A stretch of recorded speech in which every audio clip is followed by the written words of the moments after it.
other kinds of outsourcing, and especially for IT talent. With digital financial crime on the rise, the speed of technology is constantly outpacing the speed of justice, creating a critical challenge for our legal system. How can Kenya's judiciary effectively prosecute complex cyber fraud and protect citizens when digital threats are constantly evolving?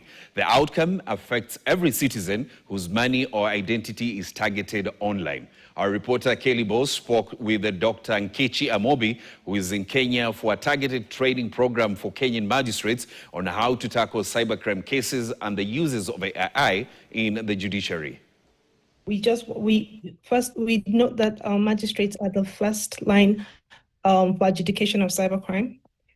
So we want them to be aware as to how to better admit cybercrime cases, electronic evidence, and just to be aware of the different types of cybercrime. So we've got emerging trends now for them to be a little bit more familiar with that. But basically, it's a foundational training where first we want them to understand what cybercrime is. First thing we know, we've got about over 50 magistrates, but maybe about 10 of them have come across cybercrime cases. Right. So we hear things like money scam, another one on non-disclosure, disclosure of indecent pictures without consent. Yeah. In terms of the uses of AI in the judiciary, right?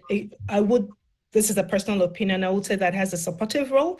We could never use AI to replace judicial discretion. Right. So AI could be used to do administrative things. So it's almost like if you've got a judge, they've got like assistants, researchers working for them. You could use AI to kind of just sift through cases, right? But the final decision still lies with the judge. So he has to read through whether it's in writing judgment, because that's some of the things that we hear coming out these days, where you use AI to judgment writing. But a judge still has to have oversight as to what has been written, because one, we don't want to suffer from AI hallucination, where some of the information they put there is wrong, or even AI bias, because the materials that we're actually taking from AI, it could be subjective because it's an individual that inputted the data.